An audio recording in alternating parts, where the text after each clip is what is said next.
Confiaré en ti porque tú eres mi Padre. Esperaré en ti porque eres mi Creador. Bueno, voy a pedirle al Señor su santa palabra para comenzar esta segunda reflexión. Y les voy a leer de la carta del apóstol Santiago, en el capítulo 3, desde el versículo 1. Y dice: dominio de la lengua.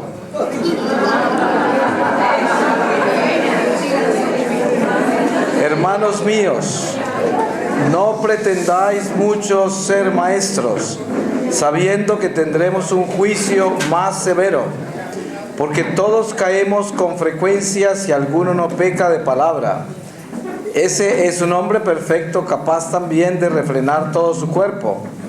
Y si ponemos frenos en la boca a los caballos para que nos obedezcan, dirigimos todo su cuerpo. Mirad también las naves, aunque sean tan grandes y las empujen vientos fuertes, un pequeño timón las dirige a donde quiere la voluntad del piloto. Del mismo modo, la lengua es un miembro pequeño, pero va presumiendo de grandes cosas. Mirad qué poco fuego basta para quemar un gran bosque. Así también la lengua es un fuego, un mundo de iniquidad es ella. De entre nuestros miembros, la que contamina todo el cuerpo y encendida por el infierno, inflamará el curso de nuestra vida desde el nacimiento.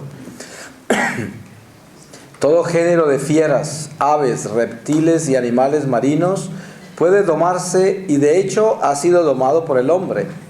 Sin embargo, ningún hombre es capaz de domar su lengua. Es un mal siempre inquieto y está llena de veneno mortífero.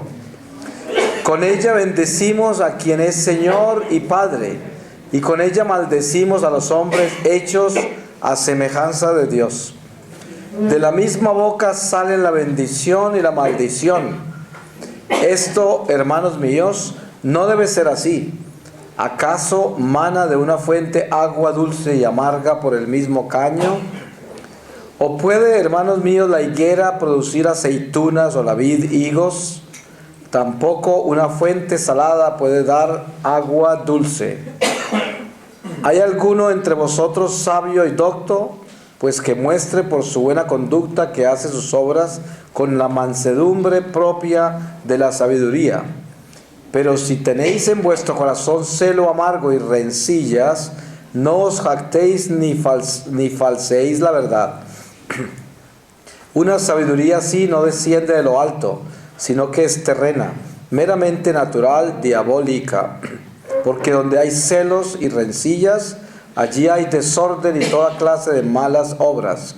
En cambio, la sabiduría que viene de lo alto es en primer lugar pura y además pacífica, indulgente, dócil, llena de misericordia y de buenos frutos, imparcial, sin hipocresías.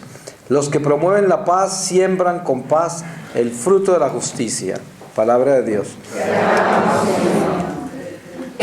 Pues voy a hablar, en esta reflexión voy a hablar de la esperanza.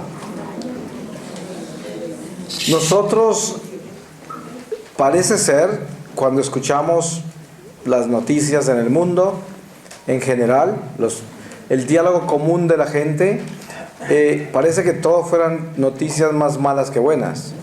Y generalmente hay una tendencia como de un instinto de autodestrucción, y la gente como que se deleita en las malas noticias, las transmite con una falsa tristeza, pero con una maliciosa felicidad, porque es lo que yo les decía antes del psicópata, que tiene un falso amor por su víctima, porque es un amor que asesina. De la misma forma, hoy los falsos profetas, ¿qué es lo que alimentan los falsos profetas? Alimentan el instinto de la desesperación del hombre. Alimentan la incertidumbre del hombre, las dudas del hombre, la falta de amor del hombre, la falta de perdón, la desesperación del hombre en general. Y por eso estos profetas terroristas, milenaristas de los últimos tiempos son tan populares. Tienen libros así de grandes y la gente quiere más. Quieren saber cómo se va a explotar Nueva York, cómo se va a inundar Argentina, cuántas serpientes van a salir para devorarse a los que están en el Caribe, en qué forma va a explotar los reactores nucleares en otra parte y cuántos tsunamis vienen para acá, y los quieren todos. Y quieren que todo el mundo se muera ya al mismo tiempo, porque quieren, no solamente están desesperados con su vida, sino que no quieren que nadie viva tampoco, sino que todos se mueran ya. Entonces es como una morbosidad, es un instinto de destrucción. Generalmente la gente que le gusta eso está muy mal espiritualmente, porque es gente que no tiene esperanza y no quiere que nadie tenga. Entonces, y por mucho que se les diga que esos son profetas falsos, no, porque adivinaron esto, adivinaron aquello, porque estaban correctos aquí, estaban correctos allá. ¿Y cuál es la respuesta de eso? Esta es la respuesta. En los Hechos de los Apóstoles, San Pablo nos da la claridad absoluta de lo que es adivinar. Yo puedo sentarlo a usted y leerle las cartas con un espíritu de adivinación y contarle muchas cosas que han sucedido en su vida con exactitud y encima de todo predecirle cosas. ¿Y por qué? Porque yo entro en un territorio de abominación, un territorio de desobediencia, y estoy trabajando con espíritus del mal que me soplan cosas que yo no debo saber. Eso se llama como espíritu de adivinación. San Pablo en los Hechos de los Apóstoles lo seguía una mujer, a él y a su discípulo, decía: estos son los enviados de Dios, estos, y decía la verdad en todo. Y un día se cansó San Pablo y le pidió a ese espíritu que andaba con esa mujer, ese espíritu de adivinación, que la dejara. Y por poco matan a San Pablo en ese pueblo, porque los que explotaban a esa mujer pues perdieron el negocio. Y claro, casi matan a San Pablo. Entonces, si alguien adivina que va a haber un temblor dentro de 3 días y tiembla, podríamos certificar 100% que entonces eso es de Dios, ese anuncio, y esa persona que contó eso a tiempo es un profeta del Señor. ¿Qué garantía hay en eso? Ninguna, no hay ninguna garantía. El hecho de que alguien prediga algo no es garantía de que viene de Dios. El hecho de que alguien sane a un enfermo por oración no es garantía de Dios, tampoco. No hay garantía. El hecho de que una persona, alrededor de una persona haya manifestaciones sobrenaturales extraordinarias, no es garantía de Dios. Es más, es gran parte de las manifestaciones sobrenaturales son protagonismo del diablo. Miren que el diablo es un protagonista y un espectáculo religioso. El diablo no se para a echar azufre y candela por allá en una esquina para asustar a la gente. El diablo, Jesús mismo lo llamó príncipe. Príncipe. No lo llamó dragón ni nada de eso, sino príncipe. ¿Y por qué? Porque así es como se viste. Entonces, ¿cómo es que nosotros podemos entender qué es esperanza? ¿Ustedes saben cuáles son las virtudes teologales? Bueno, le cuento una cosa. La fe se viste de esperanza y sale a caminar a hacer la caridad, ¿sí? Porque eso es lo que tiene que tener nuestra vida, esas verdades teologales. Nosotros tenemos que tener fe para poder caminar con Dios y hacia Dios. Tenemos que tener fe, tenemos que creer. Y luego, esa fe tiene que ser vestida con una esperanza. No hay cosa más hermosa que una persona que tiene esperanza. ¿No es verdad? Trae luz a todos. A veces encuentra uno en un hospital 2 tipos de enfermo. Uno que está con esperanza y otro desesperado. El que tiene esperanza está conectado a 50,000 aparatos al borde de la muerte con una sonrisa así. Y entra uno y antes lo sana uno de los males que lleva, porque es una persona llena de luz, de esperanza, de amor. No se queja de nada, parece que nada le doliera y le está doliendo todo. Pero está llena de esperanza. porque ese no es el fin para esa persona, eso no lo superó, es algo que lo maneja como un niño maneja un balón, lo maneja. Algo que otra persona en el cuarto enseguida, que está en el mismo diagnóstico, está totalmente destruido, protestando contra todos los médicos y enfermeras y contra la familia, y los dolores los describe detalladamente uno por uno. Cuando uno sale de visitar a ese enfermo, sale más enfermo que el enfermo, ¿no? Claro, le quita a uno hasta la salud. En cambio, la esperanza solo da esperanza. Y por eso, cuando nosotros escuchamos algún mensaje, algo, una gota de algo que nos quita la esperanza, tenga la seguridad que eso no viene de Dios. Lo que nos da miedo, lo que nos quita el futuro. Ustedes saben que una madre esperando un bebé, un matrimonio recién formado, que tengan un bebé que lo están esperando con tanta ternura, con tantos planes maravillosos que tiene la familia y tantos sueños lindos, y que llegue un miserable de estos a decirles: mire, lo mejor es que preparan, porque aquí lo que viene es un tsunami que va a acabar con todo, y esto se va a llenar de fuego por allá, y por aquí van a salir unas serpientes amarillas, y esto, ¿ustedes creen que eso viene de Dios? No puede venir de Dios. Y yo lo sigo repitiendo por todas partes, y por todas partes se sigue leyendo la misma basura.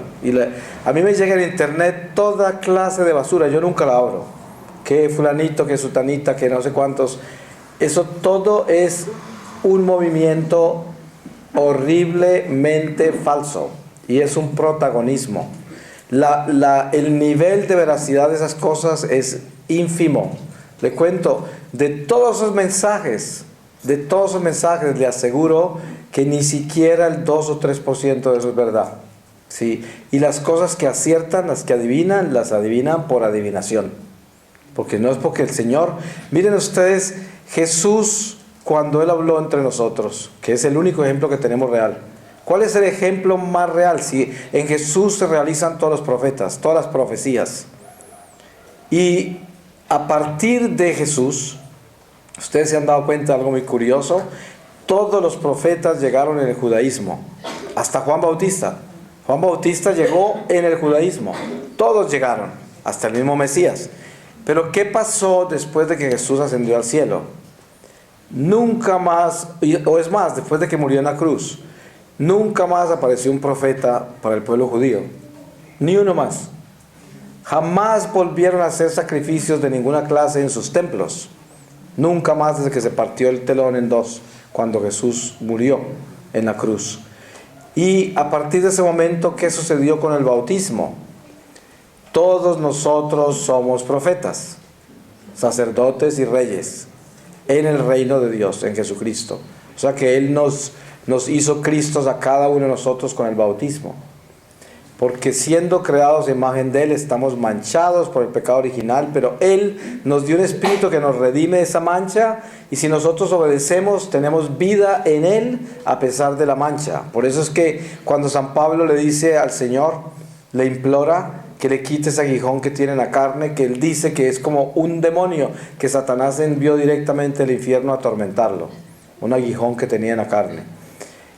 El Señor le dijo que no se lo iba a sanar, le dijo: mi gracia te basta, yo me glorifico en tu flaqueza. Eso es un ejemplo precioso de lo que es la esperanza. Yo soy una persona imperfecta, pecadora, tengo dentro de mí abismos, tendencias a hacer cosas. Yo todos los días me levanto por la mañana y le digo al Señor: Señor, átame, porque quién sabe en qué andaré yo hoy, seguro que nada bueno. Y por eso quiero atarme a tu voluntad. Y cuando termine el día, antes de acostarme, y me doy cuenta que viví un día que estuvo más cerca de Dios que del diablo, le doy gracias a Dios, porque sé que es un milagro. Y cada día lo considero un milagro cuando yo logro defenderme del mal y entrar con Dios en mi camino, porque es que es gracia, pura gracia. Nosotros por naturaleza somos perezosos, por naturaleza queremos que todo lo tengamos hecho, no queremos hacer nada. Aparentemente queremos, pero ¿sabe qué es lo que nos mueve a nosotros? El deseo. Y el deseo generalmente tiene una meta precisa, que es complacernos, la mayoría. No estoy hablando de que generalmente seamos así, pero es que esa es una tendencia humana muy natural. Cuando el hombre comienza a conocer a Dios de verdad y a vivir en el Espíritu de Dios, comienza a convertirse en un espíritu de servicio. La mayor seña de un hijo de Dios que está caminando con el Espíritu de Dios es el espíritu de servicio incansable. Ustedes han visto una persona que ama, que da y da y da sin medida y nunca se acuerda lo que da. Ni se acuerda, porque no lleva una lista de lo que da. Cuando ustedes ven a esas personas que no aman, tienen todo apuntado. Todo. Basta con que algún día salga algo mal en esa amistad y sale la lista, ¿sí? Y le saca en cara todo lo que le dio, cosas que uno ni se acuerda. Saben hasta la hora exacta en que la dieron. ¿Sí? ¿Y por qué? Porque nunca lo dieron con amor. Jamás. Porque lo que se da con amor, ¿cómo se va a acordar uno de eso? Si el amor es perfecto.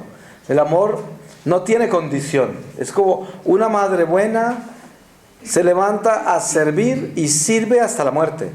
Con una sonrisa así. Hay gente que ni siquiera sabe que la mamá se enfermó, porque ni siquiera se los cuenta, porque simplemente da. Y da sin medida. Y nadie nunca pensó que esa persona se iba a cansar de dar, porque se veía tan fácil todo lo que hacía. Pero el sacrificio era inmenso. Sin embargo, el amor le daba toda esa fortaleza para dar. Yo les pongo un ejemplo de mi vida personal, que siempre son los mejores ejemplos, nuestras propias vivencias. Por eso se llaman testimonios. Yo viví 47 años lejos de Dios, pues los primeros 14 años de mi vida viví como católico de niño, pero yo no podía decir que esos años fueron de Dios. Nada que ver, pero toda esa vida que viví sin Dios, en mi profesión como actor, como músico, yo viajaba mucho, siempre estuve con el público, haciendo cosas que me gustaban y buscando dinero y disfrutando el mundo, las cosas materiales y los triunfos humanos, las glorias humanas. Yo, después de hacer una gira, por ejemplo, musical de 3 o 4 meses por muchos países, regresaba a California y me quedaba por lo menos un mes casi paralítico del cansancio y de que no quería ver un tren más, un avión más, un autobús más, nada. Quería quedarme en mi casa encerrado sin salir a la calle, agotado completamente. Y durante los tiempos del trabajo, en el trabajo también habían días que quería lanzar esas guitarras por las ventanas y ahorcar a los coristas y todo, porque estaba hasta acá, ¿no? Sí, y era así. Después de que yo viví esta experiencia con Dios, dejé todo lo que hacía, renuncié a todas esas glorias del dinero y todo lo que hacía, y empecé esta vida misionero hace 12 años. Nunca en la vida he viajado como he viajado hoy. Yo he estado en 93 países, incontables ciudades, selvas, lo que ustedes quieren. Nunca en la vida he hecho con más gracia todo lo que he hecho. Y yo tengo el cansancio normal de un día de trabajo, a pesar de que a veces tengo vuelos de 14 horas. Y muchas veces me he bajado de un vuelo de 14 horas a predicar, directamente a una iglesia, del aeropuerto. Y estando en un aeropuerto en tránsito, a veces me toca esperar 4, 5, 6 horas. Simplemente saco un computador que tengo y empiezo a escribir o a trabajar y sigo. No es que me la estoy dando aquí de Superman ni nada de eso. Estoy hablando de que llevo un cansancio normal, pero no llevo un agotamiento como el que llevaba, porque ahora lo que hago, lo hago con amor. Y el amor nos da a nosotros una vitalidad tal. Yo soy una persona totalmente absurda con relación a las actividades que tengo. Las personas que tienen la condición física que yo tengo a veces ni viajan. Yo tengo 3 stents en el corazón. Si les pongo la lista de mis males los contagio, ¿para qué se los cuento? Pero yo viajo, soy muy obediente al médico, porque eso es una cosa que el Señor me enseñó. Si usted quiere vivir en problemas, sea desobediente. Entonces yo obedezco al médico en todo lo que me dice y lo hago. Pero esto lo estoy diciendo a ustedes, no para venir aquí a dármelas de nada, sino para poner ejemplo de lo que es vivir con amor y vivir sin amor. Los años que yo trabajaba por el dinero, por la fama, el placer, vivía agotado y todo el trabajo siempre lo tenía condicionado al dinero. Exigía los pagos más increíbles por todo lo que hacía, y hay de que si no pagaban a tiempo, no hacían, yo no aparecía, y así era, ¿no?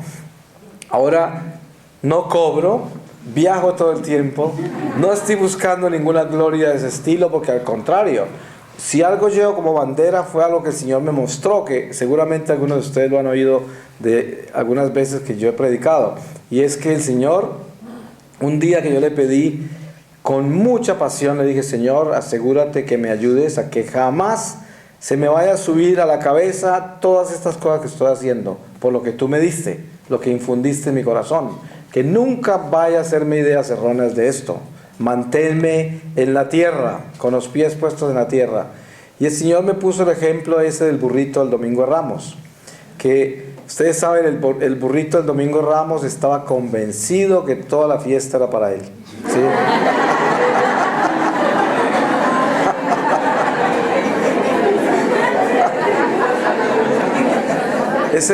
Ese burrito entró a Jerusalén diciendo: wow, estos hebreos aman los burros, ¿no? No sabía que era el de arriba al que estaban celebrando. Y eso es lo que yo le imploro al Señor, que nunca me olvide que soy el burro, ¿sí? Y que todas estas cosas que yo estoy diciendo acá las está diciendo Él, que son de Él, ¿cierto? Que yo soy el burro. Y esto todos los días me lo repito: Señor, acuérdame que soy el burrito, ¿no? Y así juntos disfrutamos a Jerusalén, porque eso es lo que tenemos que hacer, como burro, disfrutar a Jerusalén, pero teniendo esa conciencia de quién va encima. Es muy importante, ¿no? Y yo digo, esa alegría de vivir con Dios es la esperanza. Y cuando tenemos esa esperanza que es auténtica, porque es la alegría de tener a Dios en el corazón, que yo ya no dependo de seres humanos para estar contento. No dependo del dinero para estar contento.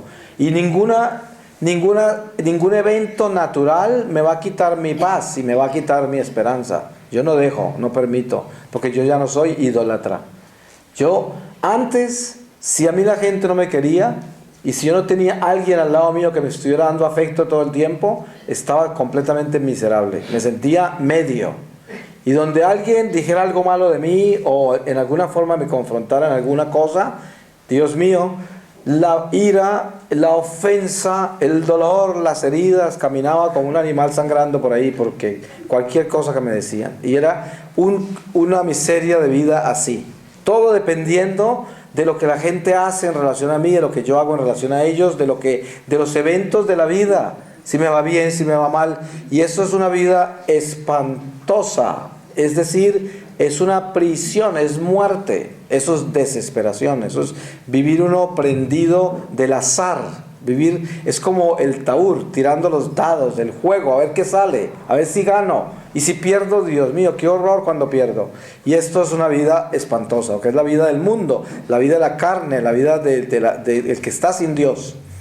En cambio, cuando se vive con Dios, y Dios es nuestra fortaleza, es nuestra roca, es el puerto seguro, el príncipe de paz, que es Jesucristo, entonces ya nadie me puede quitar mi esperanza, nadie me puede quitar mi paz ni mi gozo. Pasará lo que pase y yo lo viviré con gracia. Ustedes ven a la Virgen María sufriendo en el Calvario, claro que sí, y llorando, y sintiendo el dolor de los golpes a su hijo y todo lo que le pasó, pero en su corazón ella no perdió la paz. Ella sabía que así tenía que ser. Era la verdad. Todo lo que estaba sucediendo ahí tenía que ser así. Y eso vemos nosotros cuando una persona que ama verdaderamente y está en Dios y tiene una situación bien difícil en la vida, como la muerte de un ser querido, especialmente muertes de hijos y cuando son niños, o situaciones, ¿no?, que pierde uno que son demasiado grandes. Y ve uno esas personas que tienen ese verdadero amor y tienen a Dios en el corazón, con la belleza que manejan eso, con la hermosura, es que se santifican con ese dolor. Parece que alumbraran, parece que tuvieran luz. A veces encuentro personas en un funeral o en una situación grave de la vida, situaciones muy difíciles, y el que vive con Dios se ilumina con las pruebas. En cambio, el que no tiene el amor de Dios se corrompe, se amarga. Tiene una cara de limón y quiere matar a todo el mundo cuando las cosas le salen mal, ¿sí? Y en un funeral está furioso con Dios porque se le lleva un ser querido. Y esto es la diferencia entre el amor y la esperanza y la desesperación y el desamor. Porque cuando nosotros vivimos con esperanza, tenemos a Dios en nuestro corazón y somos aquellos que llevan en los pies ese mensaje del amor, porque el que nos mira caminar saben que ahí va la esperanza, ahí va el amor, es como una brisa que pasa. Y el llamado del Señor a nosotros como cristianos es vivir en Cristo, que es esperanza, que es roca, que es seguridad, que a pesar de los tiempos uno continúa con la seguridad de que nada va a pasar que pueda derrumbar los cimientos donde uno está asentado, donde está construido, porque está construido en la roca. Yo siempre pongo este ejemplo, y es sobre, en una oportunidad yo leí, recién que entré en mi conversión, yo leía frases en la Biblia que me dejaban totalmente así, mirando para arriba, decir, ¿y esto? ¿No? Y entre esas fue una frase que decía, la ira de Dios. Yo dije, ¿la ira de Dios? Si la ira es un pecado capital y Dios es perfecto, ¿cómo es posible que eso va a aparecer dentro de Dios? Dije, una mala traducción, quién sabe cómo será en hebreo, o quién sabe, es decir, yo toda clase de cosas me inventé. Pero después, en un momento que tuve con el Señor, Él me mostró esto. Yo tengo una tierra, una propiedad, y en esa tierra hay una montaña, y yo soy un buen administrador. Entonces, como buen administrador de esa tierra, yo me preocupo por mantener esa montaña cultivada, para que tenga muchas raíces que aten esa tierra para que no se erosione. Y cuando llegan las lluvias torrenciales, entre más furiosas las lluvias torrenciales, más hermosa se torna la montaña. Si ustedes han ido a Escocia o Irlanda, saben lo que es verde, ¿no? Verde, verde, verde, verde. Un verde que no lo tiene nadie. Por esas lluvias y todo eso, se embellece todo. A pesar de semejantes aguaceros y torrenciales lluvias. Cuando uno no es un buen administrador de esa tierra y no tiene esa montaña cultivada, entonces esa montaña erosionada, llegan las lluvias torrenciales y se derrumba, se vuelve fango. Entonces podríamos decir que esa es la furia de la lluvia, la ira de la lluvia. ¿Se dan cuenta a qué se refiere la ira de Dios? La ira de Dios es, en mi corazón, yo vivo en Dios y tengo cultivada mi vida en las virtudes. Sí, mi corazón está cultivado en las virtudes. Y vienen, y que son esas raíces que atan la tierra de mi humanidad débil y miserable. La atan en las virtudes. Y llegan las pruebas de la vida, que sería el equivalente a las lluvias torrenciales. Toda clase de pruebas. ¿Y qué sucede cuando llegan las pruebas a un corazón que está sembrado en las virtudes de Dios? Se embellece más. Porque esas lluvias torrenciales de las pruebas terrenales vuelven más hermosa esa montaña cultivada en las virtudes. No hay un ser más hermoso que una persona que es fiel a Dios cuando está siendo probada. Salen maravillas de esos momentos, milagros, cosas extraordinarias, por el dolor, por la prueba, esos torrenciales aguaceros de la vida natural que llegan de repente y soplan duro y parece que fueran a derrumbar todo, pero esa alma está sembrada en Dios, tiene raíces, y esas lluvias torrenciales de la vida solo la embellecen, la fortalecen, la santifican, la edifican mucho más alto. En cambio, una persona que no tiene esas virtudes cultivadas, le llegan las pruebas de la vida y usted quiere encontrar una persona amargada, que perdió la esperanza, que no tiene seguridad, que está llena de dudas y resentimientos y que no quiere ni vivir, pues ese es el que tiene ese corazón erosionado, que se convierte en fango, que llegan las pruebas de la vida y lo convierte en fango. Esos son lo que les encantan toda esa basura milenarista, porque quieren que todo se acabe ya, todo se destruya. Y entonces se apasionan por eso. Porque miren, cuando se está sembrado en las virtudes, ¿qué hay en el corazón nuestro? Una oración para que todos se salven. Yo no quiero que el mundo se acabe mañana. Yo quiero que el Señor nos dé más tiempo para que más almas se salven. ¿Qué tal que se acabe mañana? Entonces se condena casi toda la humanidad, ¿no? Entonces, yo no quisiera, a mí no me interesa ponerme a leer noticias de cuándo se va a explotar qué. Lo que tengo que es ponerme a arrodillarme para que no se explote nada, ¿sí? Yo no quiero saber cuándo se van a explotar las cosas. Yo quiero saber que mis rodillas están dobladas para que nada se explote. Y entre más me arrodille, seguramente que menos explosiones van a haber. Porque eso es. Ustedes están en esta nación del Perú, que es una nación hermosa, católica, escogida por Dios, como un pueblo escogido de Dios. porque la Iglesia Católica es la Iglesia de Dios. Y yo lo digo no porque lo leí, sino porque el mismo Señor me lo mostró. Porque yo dejé la iglesia. ¿Sí?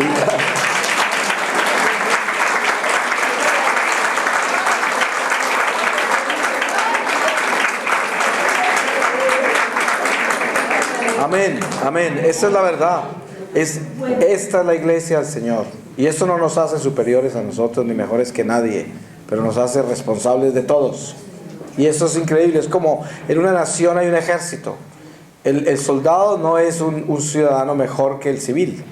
Es un responsable del civil, pero todos somos miembros de una nación y responsables en diferentes niveles. Nosotros en la iglesia de Dios, que es esta misma, que es la continuación del judaísmo, somos responsables de toda la humanidad. Pero en esta nación del Perú, que han recibido ustedes esta bendición de ser ese pueblo escogido, ustedes viven situaciones como ahora que vienen elecciones políticas y hay todos estos ambientes difíciles de manejar porque los espíritus empiezan a trabajar, ¿no?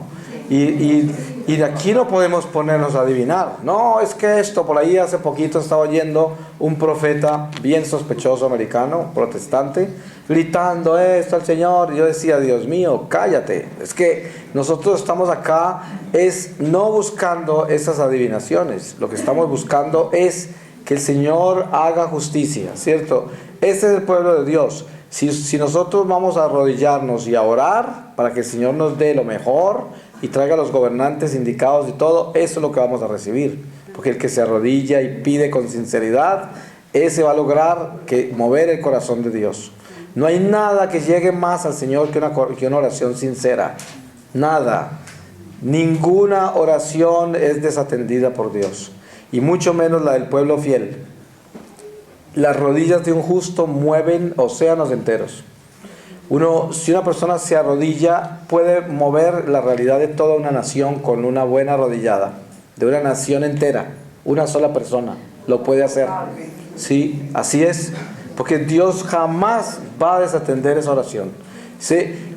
Ustedes ven el ejemplo en los profetas del Antiguo Testamento, como el profeta decía, Señor, no lo hagas, no lo hagas, no lo hagas. Le gritaba, le imploraba, con una pasión, con un amor, con esto, y el Señor paraba, cambiaba de rumbo y daba otra oportunidad. Esa es una muestra de que Dios hace esas cosas. Dios las hace.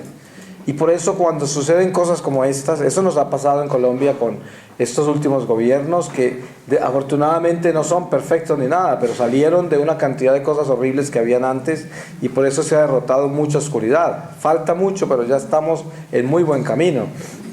Yo nunca he participado en política y en Colombia no viví sino de niño, pero sin embargo esa es mi patria, la que Dios me dio, y la veo en esa forma no por un espíritu regional, sino simplemente por batallas espirituales estoy hablando, ¿no?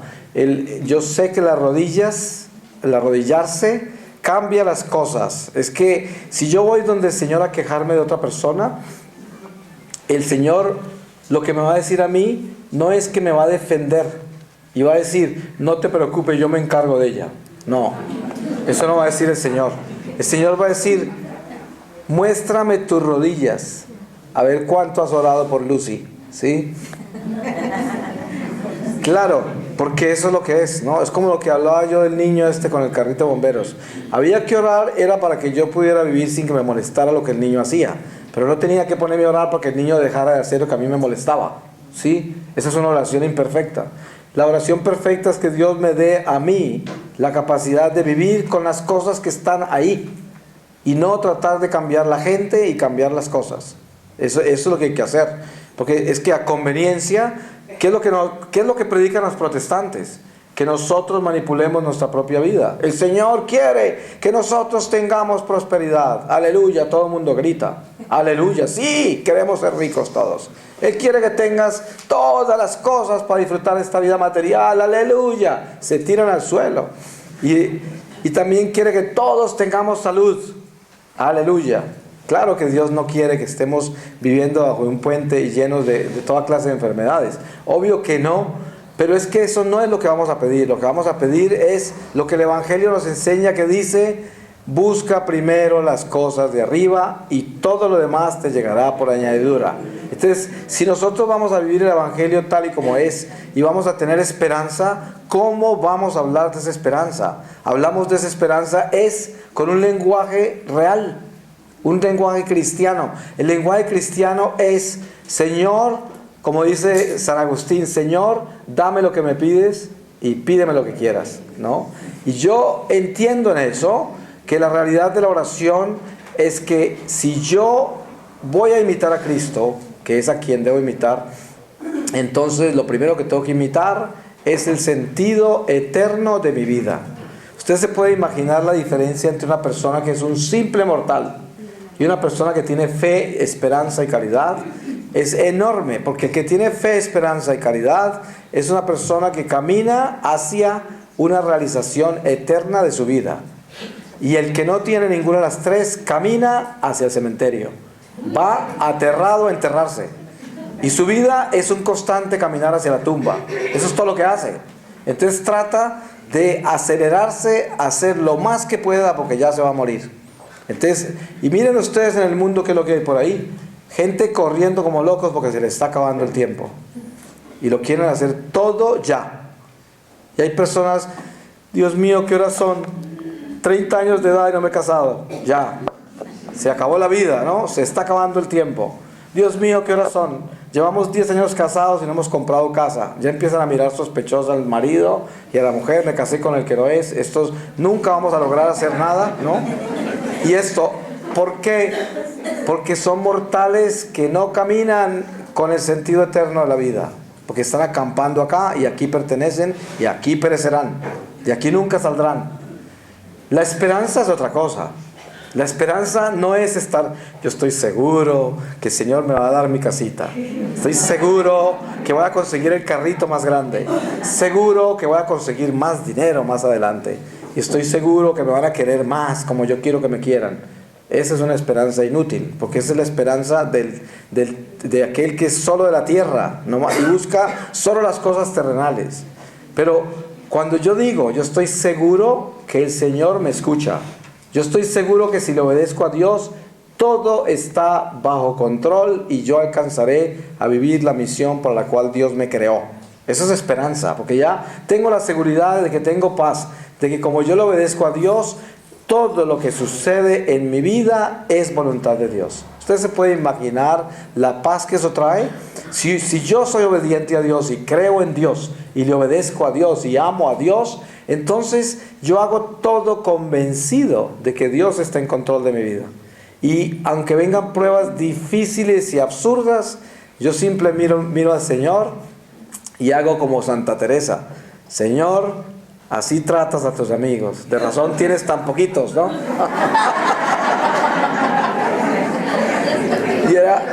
Ese era el sentido del humor de Santa Teresa, una doctora de la iglesia, y tenía esas conversaciones con Jesús. Dice, ¿cómo tratas a tus amigos? De razón tienes tan poquitos, ¿no?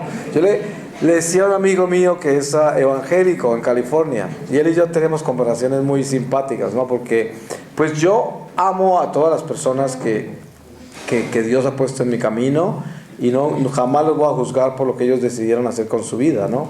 Y este amigo mío nació evangélico, no conoce sino eso, y es una persona muy buena, es actor y trabajó conmigo muchos años, y ahora también por su lado, él se fue con Dios y dejó toda su profesión. Y entonces hablamos mucho de estas cosas, ¿no? Y yo siempre digo lo que es desde todo lo que yo he visto como católico. Y entonces le estaba diciendo yo a él, mira, hay una cosa que tenemos que entender.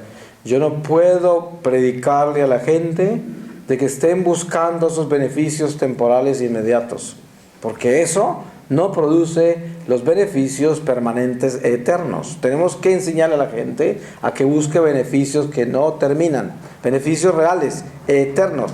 Como la palabra dice que cuando nosotros acumulamos tesoros en el cielo, realmente somos ricos. Que los tesoros en la tierra que se los llevan los ladrones, se los come el óxido de la polilla. Y esto es una enseñanza muy clara, porque el que anda con amor y camina en obediencia a Dios, eterniza sus pasos. ¿Usted quiere saber qué es un paso eterno? Cuando usted está caminando por la calle, se para un momento y le dice al Señor, Señor, no permitas que toda esta gente que fluye por mi lado, extraños que nunca he visto, a lo mejor nunca volveré a ver, que no pasen por mi lado como si fueran el ganado, que pasen por mi lado como tus hijos y que mi corazón sienta por ellos.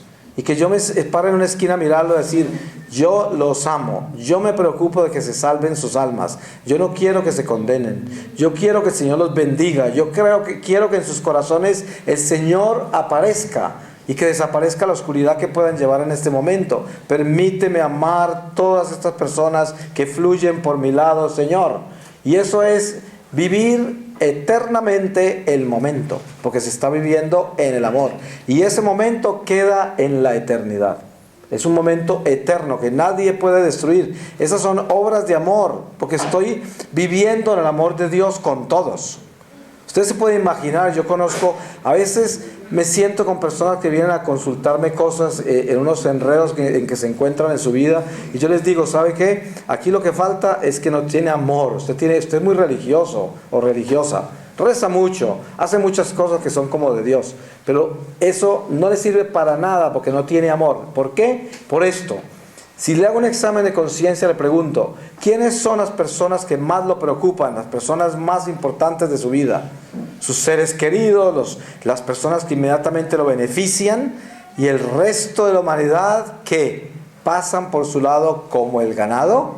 Y sea sincero conmigo, dígame qué es. ¿Los demás le importan? Usted cuando se va a ver televisión por la noche y prende las noticias y ve todo lo que sucedió en el día alrededor del mundo, que las noticias no presentan sino eso, desastres. Y entonces usted apaga el televisor e inmediatamente se lanza de rodillas y implora a Dios, Señor, ayúdale a toda esta pobre gente que murió hoy, Señor, y lo alaba por un rato pidiendo perdón por ellos, y eso, y hace, y reflexiona, y hace un rosario, y hace todo eso, y usted es ese amante, usted ora, usted ama a la humanidad y le duele, y por eso ve noticias, porque usted está interesado en saber cómo los ama, cómo los ayuda, cómo ora por ellos antes de acostarse. Y las noticias son, no es así. Nosotros a veces nos estamos alimentando con el dolor ajeno, con la tragedia humana, y nos acostamos a roncar después de habernos tomado la sangre de ellos, ¿cierto? Porque vemos es un video, y eso no nos toca. ¿Por qué? Porque toda esa gente pasa por nuestra vida como pasa el ganado, así, como si fuera una película. Pues, ustedes se pueden imaginar la bancarrota espiritual tan impresionante. ¿Cómo puede uno levantarse de esa cama el otro día con esperanza?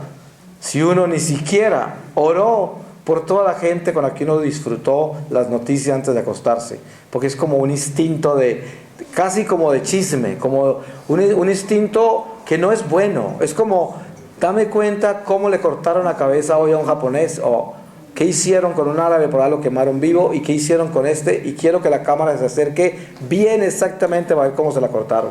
Porque si yo prendo las noticias y veo un matrimonio con florecitas, niñitos, ¿cuánto me demora en esa noticia? 5 segundos que quiero pasar al otro canal donde estén las explosiones, los asesinatos y la tragedia. Ahí me quiero quedar. Y si veo que hay una tragedia, cambio de canal a ver cuál me la muestra mejor de todas. Y ni siquiera nos damos cuenta de la falta de amor que tenemos. Cuando una persona vive así, no puede tener esperanza, porque se está alimentando con la desesperación de la humanidad, con la tragedia humana. ¿Cómo puede tener esperanza uno? Y ahora con esto no estoy demonizando la televisión, porque hay gente que pensará que soy fanático y quién sabe qué, pero no. Dios no permita que yo venga aquí a predicar mediocridades, que venga aquí a predicar un evangelio diferente al que Él me mostró a mí, que es esta realidad donde el ser humano tiene que abrir su corazón y desnudarse y reconocer quién es, y dejar de ser mediocre, y decir, ¿soy verdaderamente católico o soy simplemente un religioso que no tiene espíritu y que no tiene amor? Porque si esa es la verdad, acaba de recibir una gracia, ¿Cuál es la gracia más grande que Dios nos puede dar a todos nosotros? Que nos muestre quiénes somos. Los verdaderos amigos debían ser aquellos que nos dicen quiénes somos. Pero ustedes saben que el que nos dice quiénes somos se convierte en nuestros enemigos, porque nos ofenden. Entonces no queremos saber nada de ellos. Y esto es lo que sucede. Pero la amistad en Dios es vivir una verdad incondicional sin negociar. Yo quiero conocer la esperanza de la salvación. Yo quiero conocer un Jesucristo vivo y tener una experiencia personal con Él. Entonces yo debo desenmascararme completamente y dejar esta máscara de pretender, una máscara pretenciosa, quitármela encima y decir: ¿cómo me falta de amor? Ustedes, hay pasajes preciosos en las Escrituras, en el Evangelio, como este. Jesús les habla a los apóstoles de algo muy hermoso, muy sencillo, muy profundo, como todo lo de Él, porque es Dios mismo hablando. Y de pronto un apóstol dice: Señor, Señor, aumentanos nuestra fe. Porque en ese momento sentían quiénes eran y decían: Dios mío, no tenemos fe. Y entonces, ¿qué había hecho el maestro? Les había dado un regalo. Por eso preguntaban por eso. Porque si ellos no hubiesen sentido eso, seguirían con el maestro y convencidos que tenían fe.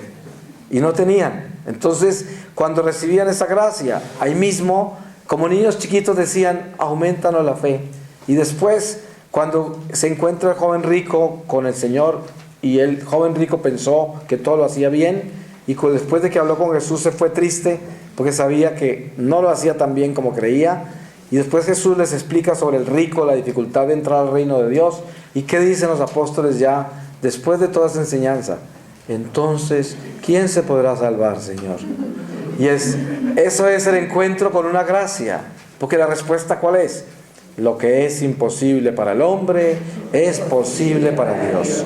Y aquí es donde está la esperanza. La esperanza es que el Señor puede completarnos, pero nosotros tenemos que entregar nuestra parte, porque el Señor nos creó, pero nosotros tenemos que aportar esto que Él creó en nosotros, entregarlo voluntariamente a Él para que lo complete. Eso nos pide el Señor. Entrégame todo eso que tienes ahí, que yo lo hice, y yo te lo voy a terminar, porque es una obra comenzada y yo la termino, yo la puedo terminar si me la entregas a mí voluntariamente. Y esa es mi oferta, ese es Jesucristo. Y entonces ese encuentro con esa verdadera esperanza es precisamente el llamado de nuestra fe. Por esa razón, como verdad teologal que es, la esperanza es nuestra bandera. No debemos jamás seguir absolutamente nada que no tenga esa bandera izada. ¿Detrás de qué nos vamos a ir? No nos vamos a ir atrás del fatalismo, no nos vamos a ir atrás de las malas noticias, no nos vamos a ir atrás de la gente que nos quita la paz.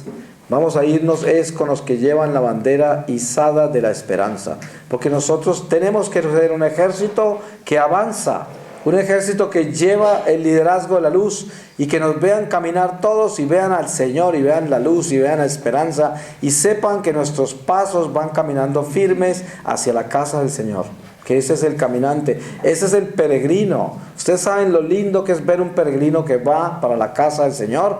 Todos quieren prenderse de él, porque saben que va para la casa. Es como alguien que va bien enrutado en el camino, se ve lleno de vida, lleno de esperanza y de luz, y tiene información muy exacta del camino, sabe exactamente cómo navegar por ese camino, porque lo tiene claro, completamente claro.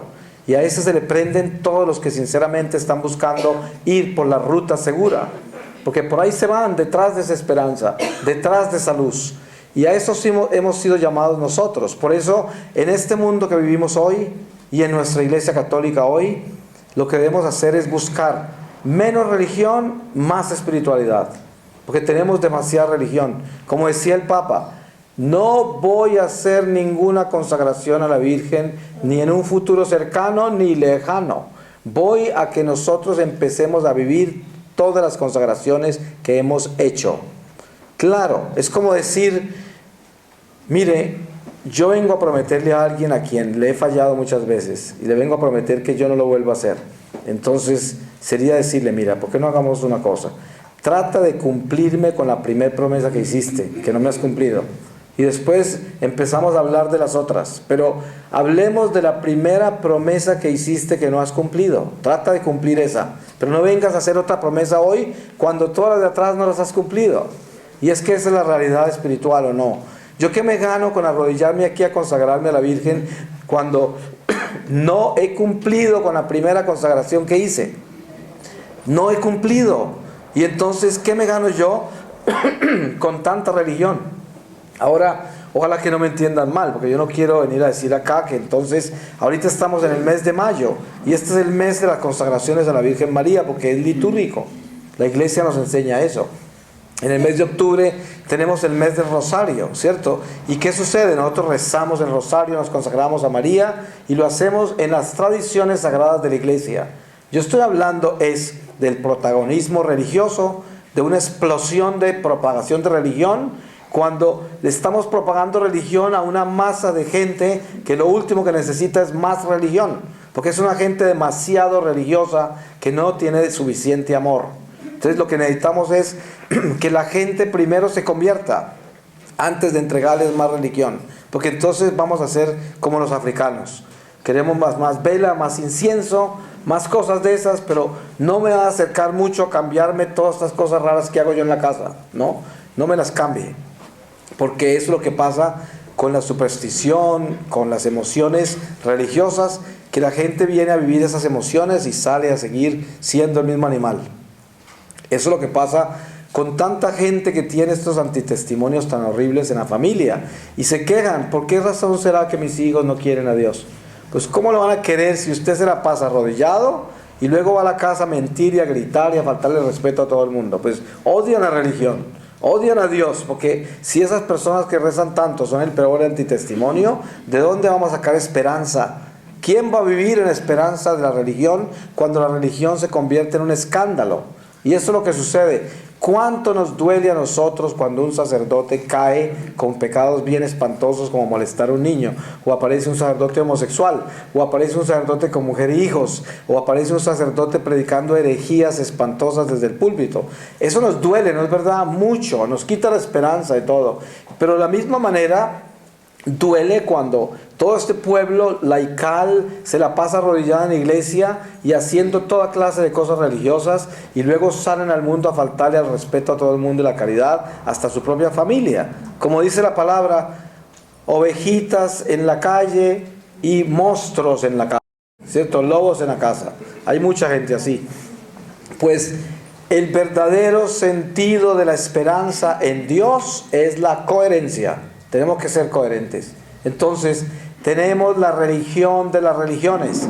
Esta es la iglesia de Dios, la única iglesia del Señor. Y por lo tanto, la única verdadera religión. Eso nos debe a nosotros dar una idea de lo que debemos hacer. Si esta es la verdadera casa de Dios, no podemos olvidarnos de que es el mismo Dios de Moisés. Ese Dios que encendía su rostro cuando él hablaba con él, que bajaba tan iluminado que los hebreos tenían que taparle su rostro con un velo para poder hablar con él. Ese mismo Dios está en la Eucaristía. Yo le digo a la gente, ¿quieren venir a broncearse? Vénganse a adorar al Santísimo para que salgan como Moisés y todos los demonios huyan por donde ustedes pasen, porque no van a resistir la luz. Una persona que está en adoración al Santísimo, cuando sale con su rostro lleno de luz. Entonces, ¿cuál es la forma de sacar el demonio de su familia, de su corazón, de todo? Véngase a adorar al Señor. Porque ese es el Señor, el que es, el único que es. Si nos llenamos de ese sol que brilla desde lo alto, vamos a enceguecer a todo lo que está en las tinieblas. Y ese es el llamado nuestro. Por eso, yo invito a todos los fieles que están aquí presentes, hijos de Dios, pueblo de Dios, a que nosotros vivamos una vida absolutamente enfocada en la esperanza. Solo aceptar la esperanza, en ningún momento perderla, en ningún momento negociarla, en ningún momento confundirla. No se puede negociar. Uno nunca se puede sentar a discutir su esperanza. Eso no se puede porque la pierde. La esperanza la mantenemos en nuestro corazón como se mantiene el celo por ese Espíritu de Dios que al abrazarlo dentro de nuestro corazón decimos, nunca me dejes, Señor. Yo no quiero perder esta paz. Yo no quiero perder este gozo. Yo no quiero perder esta seguridad tan grande que me das. No te vayas nunca de mi lado, Señor. Esto es lo más grande que yo he abrazado, lo más grande que han anidado en mi corazón. Quédate aquí conmigo, Señor. Mantente firme conmigo para yo poder caminar con esta esperanza que no quiero perder nunca y no quiero que nadie me la robe. Por eso es que tenemos que dejar de leer tanta basura. Yo digo, le imploro a la gente, le digo, miren, yo he visto al Señor Jesús con mis propios ojos y más de una vez. Y yo soy la persona más indigna para estar acá hablando de Dios. Yo perseguí la iglesia, me burlé de los cristianos, perseguí al Señor, viví en pecado toda mi vida. Y el Señor me rescató, se me apareció, me mostró todas estas cosas que yo había pisoteado y burlado. Y por eso testifico de un Dios misericordioso, bondadoso, un Dios que es solo esperanza, un Dios que es gozo y paz. Y por eso no podemos aceptar absolutamente nada más que eso, porque ese es el Dios que tenemos nosotros. Y por eso tenemos que levantarnos de este lugar y llegar a la casa llenos de esperanza, porque tenemos un Dios bueno. ¿Y quién nos puede separar del amor de Dios? Como dice San Pablo, nadie, nadie. Y por eso tenemos que llenarnos de ese amor.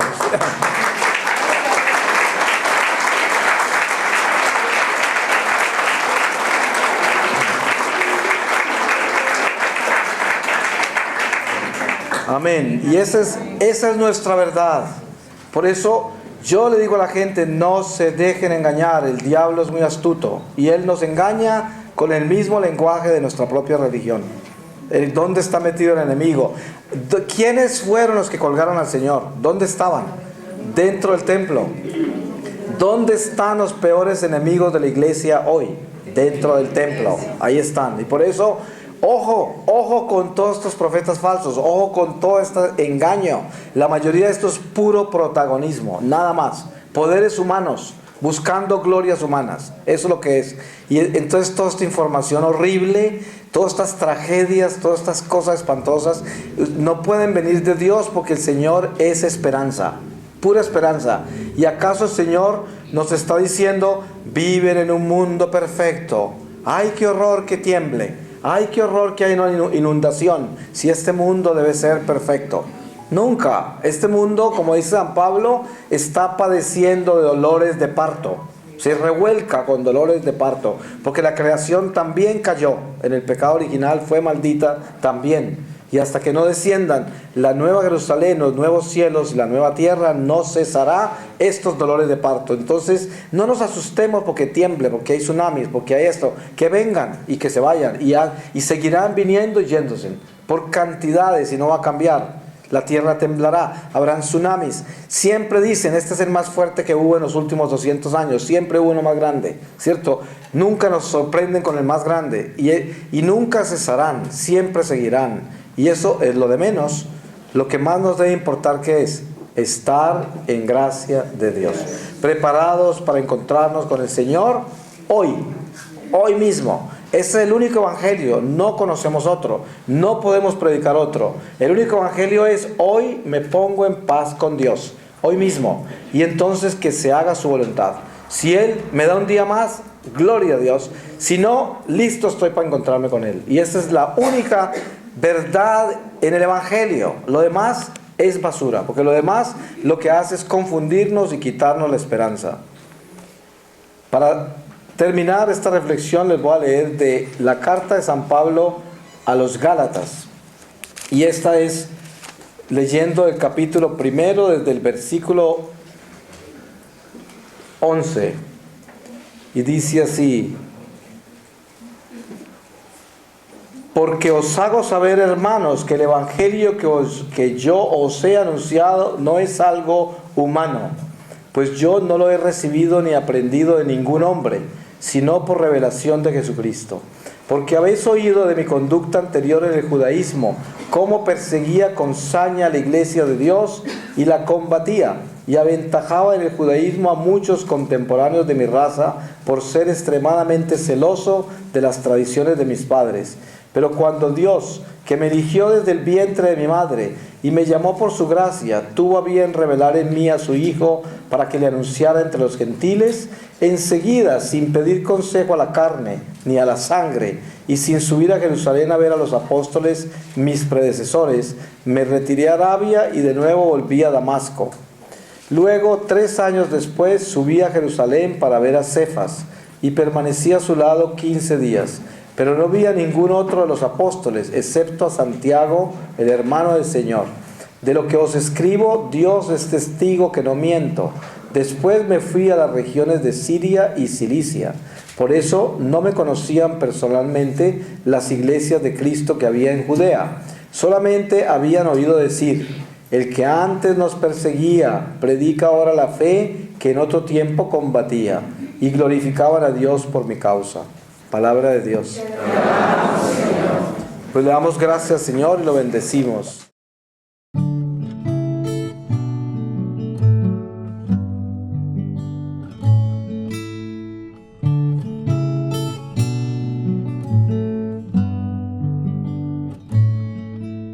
Confiaré en ti porque tú eres mi Padre.